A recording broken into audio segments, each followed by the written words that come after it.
अस्सलामु अलैकुम वरहमतुल्लाहि वबरकातुहू। रब्बि इश्रह ली सदरी व यस्सिर ली अमरी वहलुल उक़दतम मिन लिसानी यफ़क़हू क़ौली वजअल ली वज़ीरम मिन अहली रब्बि ज़िदनी इल्मा अल्लाहुम्मा फ़क़्क़िहना फ़िद्दीन आमीन या रब्बल आलमीन। पारा नंबर 1 सूरतुल फातिहा आयत नंबर 1 और 2 मुकम्मल। आऊज़ु बिल्लाहि मिनश शैतानिर रजीम बिस्मिल्लाहिर रहमानिर रहीम। सूरत सीन वाव रा इसका रूट वर्ड है, किसी चीज का टुकड़ा या हिस्सा।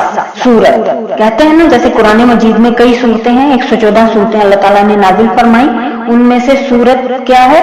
कुरान मजीद का एक टुकड़ा या हिस्सा। अल फातिहा खोलने वाली, फातिहा फतहा से खोलने वाली किस चीज को? कि अल्लाह रब्बुल आलमीन की जो किताब है उसको खोलने के लिए सबसे पहले अल्लाह ताला ने इस सूरत को लेके आया, और ये पहली सूरत है सूरतुल फातिहा जो कि मुकम्मल नबी सल्लल्लाहु अलैहि वसल्लम पर नाजिल फरमाई गई।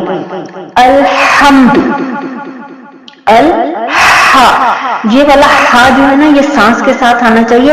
अगर हम कहते हैं अल्हम्दु तो वो उसका मायने बिल्कुल उलट हो जाता है। अल्हम्दु सब तारीफ यानी कि शुक्र। कहते हैं ना हम अल्हम्दुलिल्लाह, या अल्लाह तेरा शुक्र है।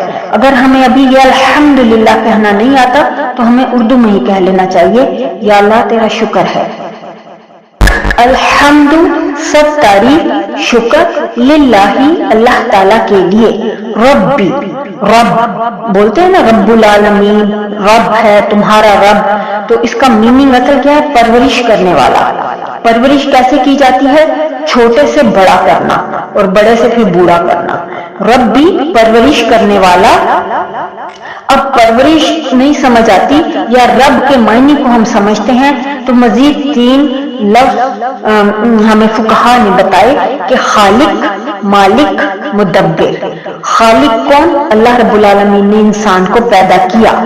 मालिक इंसान की हर चीज का मालिक वो है।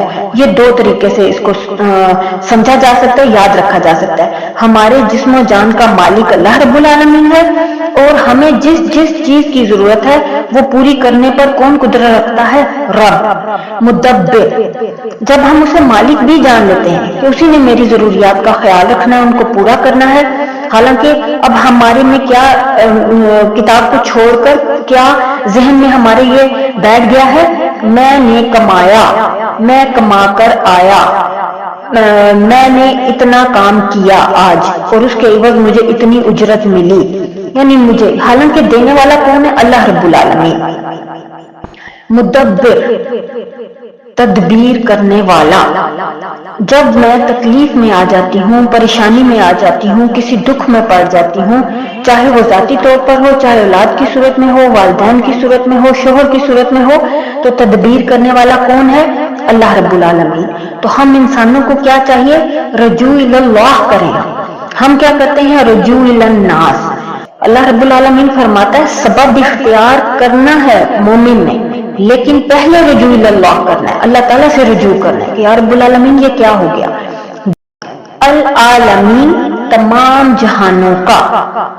अभी मुदब्बिर के तकलीफ में तो ये काम हो गया, लेकिन फिर कुछ ऐसी परेशानी होती है, ज़हनी टेंशन होती है जो किसी तौर खत्म नहीं होती, तो क्या करना है? या रब्बुल आलमीन मेरी इस तकलीफ को दूर फरमा। पहले हमने ये कहना, उसके बाद फिर अल्लाह ताला खुद ही सुझा देगा, कोई जिक्र ज़बान पर चढ़ा देगा, कुछ भी वो सब अल्लाह ताला की तरफ से होता है। यही सीखना है हमने। कुरान हम सीख रहे हैं अपनी जाती इस्लाह के लिए, ना कि दूसरे को इम्प्रेस करने के लिए कि मैं कुरान सीख रही हूँ और मैं अपने इल्म का रोब झाड़ूंगी। नहीं, फिर अगर मेरा मामला ऐसा हुआ तो क़यामत वाले दिन मुझे पता चलेगा कि कुरान तो मेरे हलक से नीचे ही नहीं उतारा गया। इन्ना लिल्लाहि व इन्ना इलैहि राजिऊन। अल आलमीन तमाम जहानों का। तमाम जहान क्या है? जैसे जमीन, आसमान और वो जहान जिन्हें इंसान जानता ही नहीं। करोड़ों और अरबों खरबों कहकशाएं अल्लाह ताला ने कायनात में पैदा की हैं। तो इसीलिए अल आलमीन तमाम जहानों का, जिनको हम जानते हैं या जिनको हम नहीं जानते। الرحمن بہت مہربان، الرحیم بار بار رحم کرنے والا. یہ ہم تسمیہ میں پڑھ کر آئے، اس لیے پھر میں نے دوسری آیت بھی دے دی. سبحانک اللہم و بحمدک اشہد ان لا الہ الا انت استغفرک و اتوب الیک. السلام علیکم ورحمۃ اللہ وبرکاتہ.